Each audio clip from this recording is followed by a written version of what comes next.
तो आज हम देखेंगे चैप्टर नंबर 7 क्लास 11th का स्ट्रक्चरल ऑर्गेनाइजेशन इन एनिमल्स।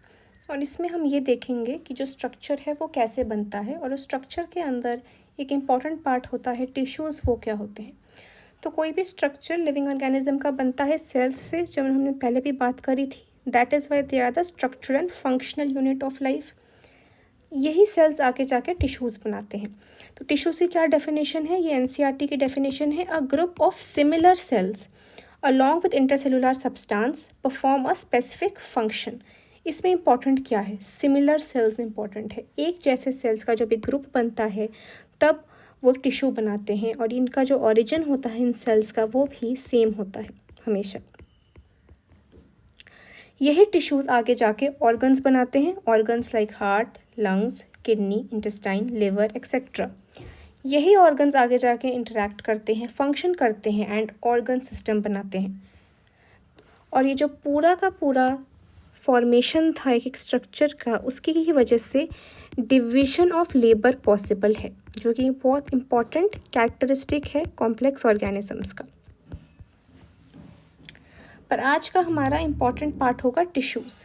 तो सारे के सारे एनिमल्स में 4 डिफरेंट टाइप्स ऑफ टिश्यूज़ होते हैं। यही 4 टाइप ऑफ टिश्यू सब में होते हैं। एक होता है epithelium tissue, connective tissue, muscular tissue and nervous tissue. तो हम इन सब की एक कंपैरेटिव स्टडी देखते हैं। एपिथेलियम टिश्यू, इनका क्या फंक्शन है? They help in lining, covering and protection. अब ये लाइनिंग, कवरिंग और प्रोटेक्शन कैसे करते हैं ये हम देखेंगे with the help of examples and definition, but अभी इतना पढ़ लेते हैं। इसमें जो इम्पॉर्टेंट बात है ये है कि ये तीनों के तीनों जर्म लेयर से बने हैं, एक्टोडर्म से भी, एंडोडर्म से भी, मेसोडर्म से भी। इन तीनों के तीनों जर्म लेयर से एपिथेलियम बनता है, और सिर्फ यही एक कनेक्टिव टिश्यू है जो तीनों जर्म लेयर से बनता है।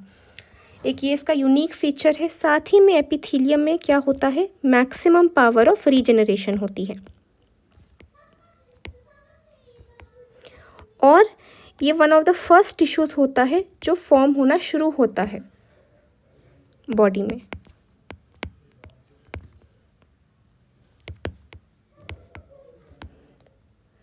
फिर आते हैं कनेक्टिव टिश्यू पे, जो कनेक्शन और सपोर्ट का काम करते हैं। सेल्फल सिस्टम, ब्लड, कार्टिलेज, ये सब कनेक्टिव टिश्यू में आता है और मेसोडर्म से बनता है। फिर हम बात करते हैं मस्कुलर टिश्यू की, जो कि मूवमेंट में हेल्प करते हैं, like contraction, locomotion, relaxation and movement. तो ये भी मेसोडर्म से बनते हैं। और हम बात करते हैं नर्वस टिश्यू की। Nervous tissue conduction of impulses के लिए काम करते हैं, रिफ्लेक्स एक्शंस के लिए काम करता है, और ये मोस्टली एक्टोडर्म से बनता है। ऐसे फ्यू एक्सेप्शंस हैं, बट मोस्टली एक्टोडर्म। और इसका पॉइंट ये है कि इसके पास मिनिमम पावर ऑफ रीजनरेशन होती है।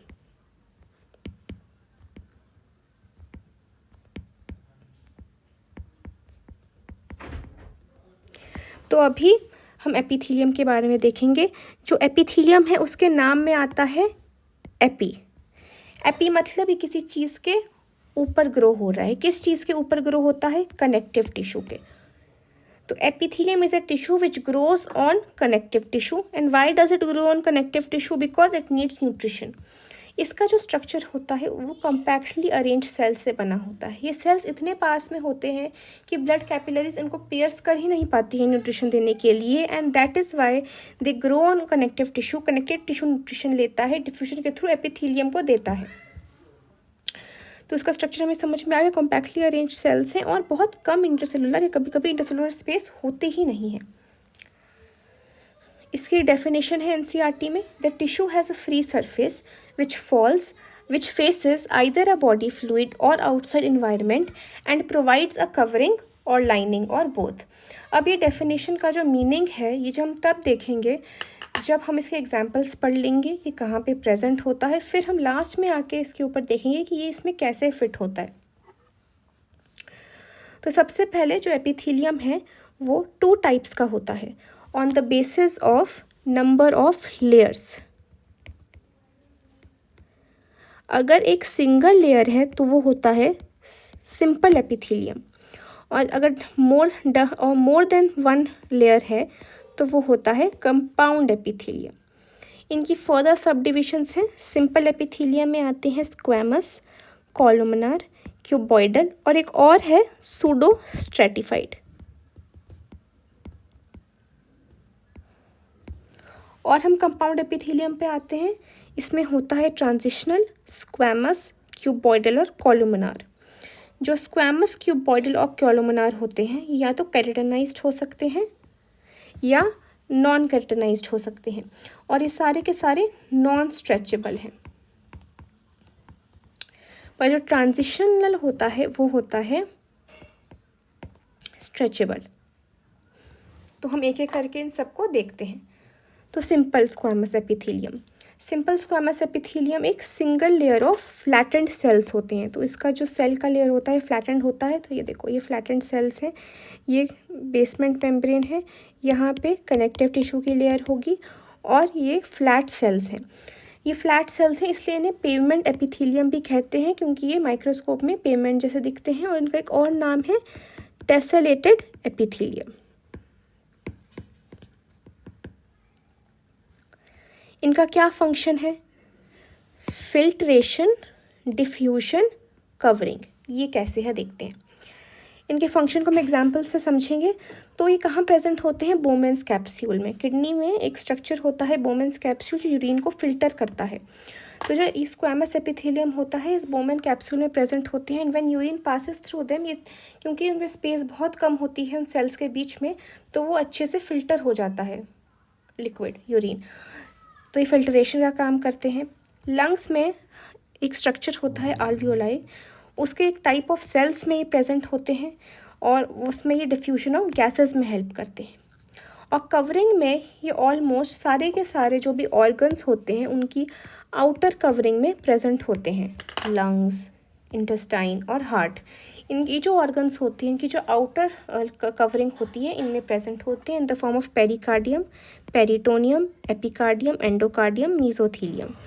पेरिकार्डियम, एपिकार्डियम, एंडोकार्डियम हार्ट से रिलेटेड है। Peritoneum is related to intestine and mesothelium is the cavity between two layers of a organ. तो सपोज ये ऑर्गन है, तो हर एक मोस्टली विजरल ऑर्गन्स के पास 2 लेयर्स होती हैं, तो इनके बीच में स्पेस है और इसकी जो लाइनिंग होती है ये भी squamous epithelium, simple squamous epithelium से होती है।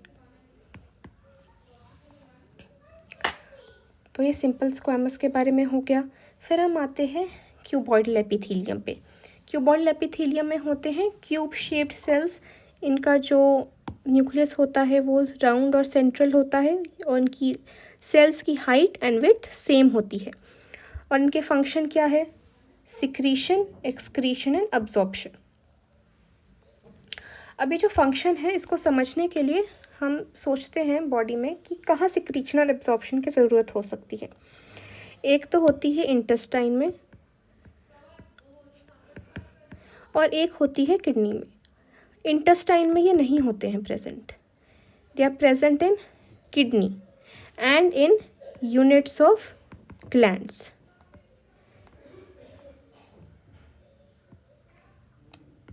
इन दोनों में ये प्रेजेंट होते हैं। कैसे प्रेजेंट होते हैं? ग्लैंड्स को, जब ग्लैंड्स के अंदर जो भी उनकी सिक्रीशन होती है वो जब बनती है तो वो क्यूबॉइडल सेल्स के थ्रू ही बनती है, तो इसलिए वो यूनिट ऑफ ग्लैंड्स में प्रेजेंट होते हैं। सारे ग्लैंड, मोस्टली सारे ग्लैंड्स के यूनिट्स हैं।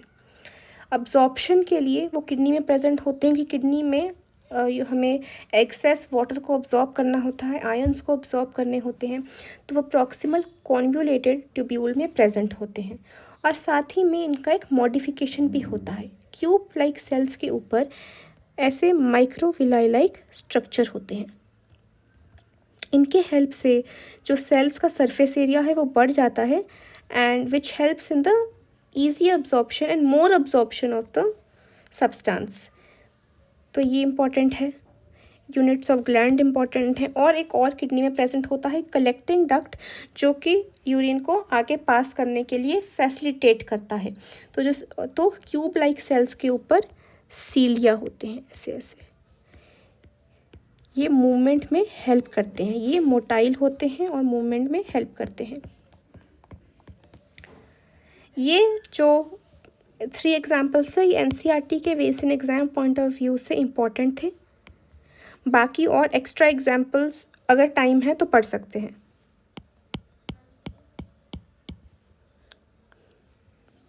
अब हम आते हैं कॉलमनार एपिथेलियम पे। Columnar epithelium has column like cells. इनके फंक्शन पे क्या होता है, सिक्रीशन एंड अब्जॉर्प्शन। तो हमने ऊपर देखा था कि इंटेस्टाइन रह गया था, तो इंटेस्टाइन अब यहीं पर आता है। जो पूरा का पूरा गैस्ट्रो इंटेस्टाइनल ट्रैक्ट है, which include stomach, intestine, rectum, दोनों स्मॉल एंड लार्ज इंटेस्टाइन, वो सब कॉलमनार सेल्स से बने होते हैं। एंड हर कॉलमनार सेल्स में अपनी अपनी मॉडिफिकेशन होती है। तो सबसे पहले कॉलमनार सेल्स को देखते हैं। कॉलमनार सेल्स होते हैं कॉलम लाइक, और इनका न्यूक्लियस होता है बेसल। अब हम देखते हैं कहाँ प्रेजेंट होती हैं। स्टमक में, लार्ज इंटेस्टाइन में और रेक्टम में ये प्रेजेंट होती है। उनके साथ होते हैं गॉबलेट सेल्स। तो गॉबलेट सेल्स कुछ नहीं होते, जैसे ये एपिथेलियम है तो इनके बीच बीच में कुछ सेल्स होंगे जो म्यूकस सिक्रेट करेंगे, तो उनको हम गॉबलेट सेल कहते हैं। और स्मॉल इंटेस्टाइन में गॉबलेट सेल्स भी प्रेजेंट होते हैं और ब्रश बॉर्डर भी होता है। क्यों होता है, क्योंकि स्मॉल इंटेस्टाइन में अब्जॉर्प्शन होती है इसलिए। तो हमें फंक्शन समझ में आ गया अच्छे से कि सिक्रीशन कैसे करता है with the help of goblet cells as a modification, and absorption with the help of brush bordered epithelium by microvilli. वही एपिथेलियम के ऊपर ऐसे ऐसे उसका ऐसा स्ट्रक्चर ऐसे राउंडेड होगा, विलाई बने होंगे with the help of microvilli. तो ये हमारा गैस्ट्रोइंटेस्टाइनल ट्रैक्ट हो गया और उसकी मॉडिफिकेशंस हो गई। फिर हमारा जो कॉलमनार एपिथेलियम है वो प्रेजेंट होता है गॉल ब्लैडर में। गॉल ब्लैडर में भी जो सेल्स होते हैं उनके ऊपर ऐसे विलाई बने होते हैं जो ब्रश बॉर्डर का अपीयरेंस देते हैं for the storage of bile. ये लीवर में भी प्रेजेंट होते हैं, लीवर में कोई मॉडिफिकेशन नहीं होती। और ये बहुत इंपॉर्टेंट है, it is present in the hollow organs. Hollow organs में they have cilia present on them, ऐसे ऊपर ऊपर सीलिया होंगे which helps again in the movement of substances. Bronchioles में एयर को पास करने के लिए, फैलोपियन ट्यूब को, ओवम को पास करने के लिए ये जो हमारे सीलिया हैं ये हेल्प करते हैं। तो ये सारा हमारा सिंपल स्क्वेमस एपिथेलियम पूरा होता है। एक लास्ट मैंने स्पेशल पॉइंट लिखा था सूडो स्ट्रैटिफाइड, वो हम लास्ट में देखेंगे बाद में। अभी हम आते हैं स्ट्रैटिफाइड एपिथेलियम पे। Stratified epithelium is another name of compound epithelium. Compound epithelium discuss कर चुके हैं। It is made up of more than one layer of cells. तो सबसे पहले आता है transitional epithelium. Transitional epithelium is present in the urinary organs और regions में प्रेजेंट होते हैं क्योंकि ये स्ट्रेचेबल होते हैं। तो जैसे ब्लैडर होता है तो यूरिन को होल्ड करने में हेल्प करते हैं, इसलिए वहाँ पे प्रेजेंट होते हैं। एंड इनके मल्टीपल लेयर्स होते हैं। तो सबसे पहले एक लेयर होगी, उसमें क्यूब लाइक सेल्स होंगे। फिर हमारे पॉलीगोनल सेल्स होंगे कुछ लेयर्स के, ऐसे और भी लेयर्स होंगी पॉलीगोनल सेल्स की। और फिर सबसे ऊपर ओवल लाइक या अम्ब्रेला शेप्ड सेल्स होंगे। तो ये पूरा स्ट्रक्चर होता है, पर ये अभी इतना इंपॉर्टेंट नहीं है। एग्जाम्पल ज़्यादा इंपॉर्टेंट है कि कहाँ प्रेजेंट होता है, रीनल पेल्विस, ब्लैडर, यूरेटर और प्रॉक्सिमल मेल यूरेथ्रा। ट्रांजिशनल हो गया। अब हम नॉन स्ट्रेचेबल एपिथेलियम पर आएंगे। Stratified squamous. स्ट्रैटिफाइड स्क्वैमस में अगेन 4-5 लेयर्स होती हैं। अब इनका स्ट्रक्चर सेम ही होता है। सबसे पहले क्या होगा, क्यूबॉइडल। फिर क्या होंगे, कुछ लेयर्स होंगे पॉलीगोनल सेल्स के, यहाँ पे मान लो पॉलीगोनल सेल्स हैं। और सबसे ऊपर होंगे स्क्वैमस के single layer cells, squamous shape, इसलिए इनका नाम है स्ट्रैटिफाइड स्क्वैमस एपिथेलियम। और इसके जो एनसीईआरटी वाइज इंपॉर्टेंट एग्जांपल्स हैं वो है dry surface of skin and skin derivatives and moist surface of buccal cavity and pharynx. जो ड्राई सरफेस ऑफ स्किन और स्किन डेरिवेटिव्स है वो है केराटिनाइज्ड। उसके ऊपर एक केराटिन की लेयर होती है जो एक्स्ट्रा प्रोटेक्शन का काम करती है। और जो moist surface of buccal cavity और फेरिंग्स है ये नॉन केराटिनाइज्ड हैं, इनके अंदर केराटिन की कोई लेयर नहीं होती है। फिर हम आते हैं स्ट्रैटिफाइड क्यूबॉइडल एपिथेलियम पे। स्ट्रैटिफाइड क्यूबॉइडल एपिथेलियम में स्ट्रेम स्ट्रक्चर होगा, पर ऊपर सबसे टॉप मोस्ट लेयर में होंगे cuboidal shaped cells. Cube like cells, तो उसको स्ट्रैटिफाइड क्यूबॉइडल बोल दिया या कंपाउंड क्यूबॉइडल बोल दिया है। और ये प्रेजेंट होंगे डक्ट्स ऑफ ग्लैंड्स में। इसको अब हम कोरिलेट कर सकते हैं सिंपल क्यूबॉइडल से। देखो सिंपल क्यूबॉइडल में हमने पढ़े थे यूनिट ऑफ ग्लैंड में।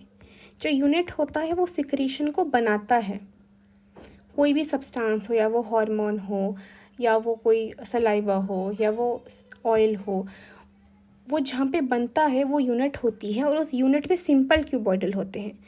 पर उसी पूरे ग्लैंड में एक और स्ट्रक्चर होता है जो उसको बाहर धकेलता है, पोर करता है, वो होता है डक्ट्स ऑफ ग्लैंड्स, और उसके लिए हमें क्यूबॉइडल एपिथेलियम चाहिए। तो ऑलमोस्ट सारे ही ग्लैंड्स की डक्ट्स में, स्पेशली एक्सोक्राइन में, ये होता है प्रेजेंट क्यूबॉइडल। और एनसीईआरटी में इंपॉर्टेंट दिया हुआ है salivary glands and pancreatic ducts. Next हम आते हैं स्ट्रैटिफाइड कोलुमिनार पे। ये सीलिएटेड हो सकता है, जिसपे सीलिया हो, नॉन सीलिएटेड हो सकता है, और इसका एक एग्जांपल है larynx and epiglottis non ciliated में। ये इतना इंपॉर्टेंट नहीं है क्योंकि एनसीईआरटी में गिवन नहीं है, पर ध्यान में रख सकते हैं। इसमें भी हमारा एक सिंगल लेयर होगी, उसके ऊपर क्यूबॉइडल शेड सेल्स होते हैं, फिर 3 to 4 layers of polygonal cells आएगा, सबसे ऊपर कॉलुमिनार सेल्स। तो स्ट्रक्चर सेम ही रहता है, सबसे पहले क्यूबॉइडल, फिर पॉलीगोनल, उसके ऊपर जो हर उस टाइप का सेल्स, या तो स्क्वैमस, या तो क्यूबॉइडल, या तो कॉलुमिनार। और इस कंपाउंड एपिथेलियम का मेन फंक्शन क्या होता है? प्रोटेक्शन का, मैकेनिकल फंक्शन। जबकि जो हम सिंपल एपिथेलियम की बात कर रहे थे उसका मेन फंक्शन था मोस्टली अब्जॉर्प्शन और सिक्रीशन। अब प्रोटेक्शन बहुत बड़ा फंक्शन नहीं था। कंपाउंड एपिथेलियम में protection takes over, has more importance in absorption and secretion, ये डिफरेंस होता है। फिर हम बात करते हैं ग्लैंडुलर एपिथेलियम की। ग्लैंडुलर एपिथेलियम एक तो हमने पहले ही पढ़ चुके हैं, गॉबलेट सेल्स, जो हमने इंटेस्टाइन में देखे थे as a modified version of columnar cells. तो वो एक टाइप के होते हैं, वो यूनिसेलुलर ग्लैंडुलर एपिथेलियम होते हैं। तो जो ग्लैंडुलर एपिथेलियम होते हैं they can be divided on the basis of number of cells. तो एक होते हैं यूनिसेलुलर। यूनिसेलुलर में बस 2 एग्जांपल्स हैं, paneth cells and goblet cells. Paneth cells ज़्यादा इंपॉर्टेंट हैं और ये म्यूका सिक्रीट करते हैं एंड मोस्टली एलिमेंट्री कैनाल्स में प्रेजेंट होते हैं। तो ये डायग्राम है, एनसीईआरटी का डायग्राम है, इम्पॉर्टेंट है। और फिर हम आते हैं मल्टी सेलुलर में। इन दोनों ग्लैंड्स को छोड़कर, पैनथ सेल्स एंड गॉबलेट सेल्स को छोड़ के, और जितने भी ग्लैंड्स होते हैं वो सारे मल्टी सेलुलर होते हैं। तो कोई भी ग्लैंड का नाम लो, मल्टी सेलुलर ही होगा, बस गॉबलेट सेल, पैनथ सेल यूनिसेलुलर होंगे। गॉबलेट सेल्स ज़्यादा इंपॉर्टेंट है एग्जाम वाइज, और वो यूजुअली कॉलमनार सेल्स के साथ प्रेजेंट होते हैं। ये तो एक डिवीजन हो गया एपिथेलियम को on the basis of number of cells. एक और डिवीजन होता है on the basis of mode of secretion. ये तो पहले भी पढ़ते थे पहली क्लासेस में कि अगर डक्ट है तो एक्सोक्राइन डक्ट के थ्रू होगा। इस डक्ट में कौन सा एपिथेलियम होगा? Stratified cuboidal. हाँ, अब इजी लगने लगता है सब रिलेट करके। और एंडोक्राइन जिसमें डक्ट नहीं होती है ना। पर इन दोनों की एक यूनिट होती है जहाँ से इसमें सिक्रीशंस बनते हैं। एंडोक्राइन में हार्मोन जहाँ बनता है, एक्सोक्राइन में जहाँ सलाइवा, ऑयल जहाँ भी बनता है, उसकी एक यूनिट होती है, वहाँ होते हैं सिंपल क्यूबॉइडल। तो इस तरह से सिंपल क्यूबॉइडल और स्ट्रैटिफाइड क्यूबॉइडल डिफरेंशिएटेड होते हैं इन ग्लैंडुलर एपिथेलियम। ये हो गया।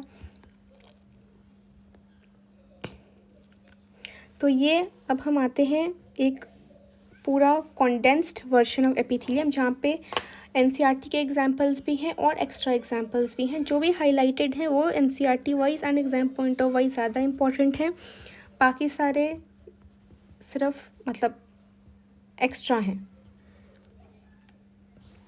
तो ये हम पूरा इसमें समराइज़ कर सकते हैं। और ये होते हैं, ये सारे डायग्राम्स हैं जो एनसीईआरटी में गिवन है। तो एनसीईआरटी के सारे ही डायग्राम्स बहुत इंपॉर्टेंट होते हैं, तो उसको एक बार देख लेना चाहिए। स्क्वैमस कैसा है, क्यूबॉइडल कैसा है, कॉलमनार कैसा है। ये देखो स्क्वैमस की पेवमेंट लाइक अपीयरेंस है, अगर हम ऊपर से देखें, इसलिए हमने पढ़ा था कि इसको पेवमेंट एपिथेलियम भी कहते हैं। क्यूबॉइडल में क्यूब लाइक सेल्स हैं और ये क्यूबॉइडल है ना। मैंने एक और उसकी बात करी थी, सूडो स्ट्रैटिफाइड की। ये सूडो स्ट्रैटिफाइड एपिथेलियम क्या होता है, तो ये एक मॉडिफिकेशन होता है कॉलमनार एपिथेलियम का ही। तो जैसे कॉलमनार सेल्स होती हैं, बस इसमें ये होता है कि जो हर एक सेल है उसकी हाइट डिफरेंट होती है। तो कुछ सेल्स ऐसे लंबे होंगे, कुछ छोटे होंगे, कुछ लंबे होंगे, कुछ छोटे होंगे, कुछ लंबे होंगे, कुछ छोटे होंगे। तो इस वे से बना होता है। और क्योंकि इनकी हाइट छोटी, इनके न्यूक्लियस अलग अलग दिखते हैं। देखो, एक ऊपर दिख रहा है, एक नीचे दिख रहा है, एक ऊपर दिख रहा है, एक नीचे दिख रहा है। तो इसकी वजह से ऐसा अपीयरेंस होता है कि ये कंपाउंड एपिथेलियम है, क्योंकि ऊपर नीचे दिखती हैं, पर होते ही एक ही लाइन में है, एक ही लेयर में है, इसलिए सूडो स्ट्रैटिफाइड है। सूडो मतलब फॉल्स, तो फॉल्स कंपाउंड एपिथेलियम ब्रेक करना हो। तो और इनका एक मॉडिफाइड वर्जन होता है जिसको हम pseudo stratified ciliated columnar glandular epithelium ना, बड़ा नाम है, हम देखते हैं कैसा होता है। जो सूडो स्ट्रैटिफाइड सेल्स हैं, क्योंकि ये कॉलमनार सेल्स हैं तो कॉलमनार आ गया। इनके ऊपर मॉडिफिकेशन में कहीं जगह पे सीलिया आ जाता है तो सीलिएटेड आ गया। ग्लैंडुलर कहीं जगहों पे, जैसे हमने कॉलमनार सेल्स में एलिमेंट्री कैनाल में देखा था गॉबलेट सेल्स बीच बीच में आ गए थे, वैसे ही यहाँ पर भी कुछ कुछ गॉबलेट सेल्स आ जाएंगे इनके बीच बीच में। ये मान लो गॉबलेट सेल थे जो म्यूकस सिक्रेट करते हैं, तो इसलिए हमारा ग्लैंडुलर नाम आ गया। एपिथेलियम तो ये है ही, और सूडो स्ट्रैटिफाइड भी ये है। तो ये एक स्पेशल टाइप ऑफ मॉडिफिकेशन होता है जो कि प्रेजेंट होता है ट्रैकिया में और रेस्पिरेटरी ट्रैक्ट में। रेस्पिरेटरी ट्रैक्ट में मेनली प्रेजेंट होता है pseudo stratified columnar ciliated glandular epithelium. तो इसको भी ध्यान में रख सकते हैं, ये भी इम्पॉर्टेंट है। तो ये हमारे सारे एपिथेलियम यहाँ पे समराइज हो जाते हैं। हमने सिंपल एपिथेलियम पढ़ लिया है, कंपाउंड एपिथेलियम पढ़ लिया है, सिंपल एपिथेलियम के टाइप्स विद एग्जांपल्स पढ़ लिए हैं सारे के सारे, उनके क्या मॉडिफिकेशन होते हैं हर में वो पढ़ लिया है, कहाँ प्रेजेंट होते हैं वो भी पढ़ लिया है। अब एपिथेलियम का बस एक लास्ट पॉइंट रह गया है और वो होते हैं जंक्शंस। वो हम देखते हैं क्या होते हैं। सेल जंक्शंस क्या होता है, एपिथेलियम के सेल्स के बीच में एक टाइप का लिंक, एक टाइप का कनेक्शन प्रोवाइड करते हैं जंक्शंस, एंड ये मोस्टली एपिथेलियम टिश्यू में प्रेजेंट होते हैं। तो ये अलग अलग फंक्शंस प्रोवाइड करते हैं, लिंक्स प्रोवाइड करते हैं। कैसे, ये स्टॉपेज ऑफ लीकिंग कर सकते हैं क्रॉस सेल के अंदर जो भी मटेरियल होता है उसको बाहर नहीं जाने का एक बैरियर खड़ा करते हैं। कम्युनिकेशन में हेल्प करते हैं कहीं जगहों पे they help to facilitate the movement of substances inside the cell, और कहीं पे दो सेल्स को पकड़ के रखते हैं, एडहेयर करके रखते हैं। तो इन्हीं के बेसिस पे 3 टाइप्स ऑफ सेल जंक्शंस होते हैं। सबसे पहले टाइट जंक्शन। जो टाइट जंक्शन होता है उसमें क्या होता है, ये जो साइड वाली लैटरल वॉल है ये मॉडिफाई हो जाती है और टाइट जंक्शन बनाती है। तो जंक्शंस क्या होते हैं, ये एक लैटरल मॉडिफिकेशन होता है। हमने जो पहले के सारे मॉडिफिकेशन पढ़े थे जिसमें ब्रश बॉर्डर आ रहा था, माइक्रोविलाई आ रहा था, सीलिया आ रहा था, वो सारे एपिकल मॉडिफिकेशन थे, ऊपर हो रहे थे सेल के। पर जो टाइट जंक्शन है दीज आर लैटरल मॉडिफिकेशन, और ये सबसे पहले टाइट जंक्शन में होता है। ये इसमें कोई भी ऐसे मूवमेंट हो ही नहीं सकती सेल्स की, बिल्कुल सील कर देता है एंट्री को यहाँ पे। एक होते हैं गैप जंक्शंस। गैप जंक्शन से मूवमेंट हो जाती हैं, small ions, big molecules, substance इनमें से पास हो जाते हैं, तो ये गैप जंक्शंस होते हैं। गैप जंक्शंस सबसे ज़्यादा इंटरकलेटेड डिस्क्स में प्रेजेंट होते हैं क्योंकि वहाँ पे मूवमेंट की ज़रूरत होती है। और एक होते हैं एधेरिंग जंक्शन। एधेरिंग जंक्शन में दो सेल्स को एधेर किया जाता है with the help of some proteins. इनको हम डेस्मोसोम्स भी बोलते हैं और मैक्यूला एधेरेंस भी बोलते हैं।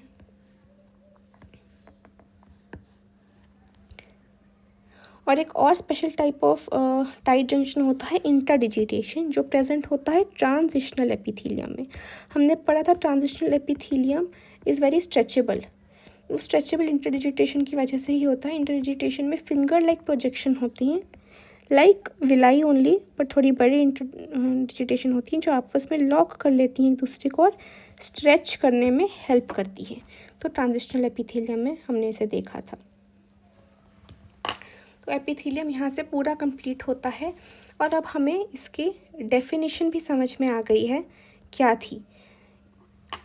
The tissue has a free surface which faces either a body fluid or outside environment. Either a body fluid मतलब जो इनर लाइनिंग बनाई थी कॉलमनार सेल्स ने इंटेस्टाइन में, या स्क्वैमस सेल्स ने एंडोथीलियम में, तो वो क्या कर रहे थे, वो बॉडी फ्लूइड को फेस कर रहे थे।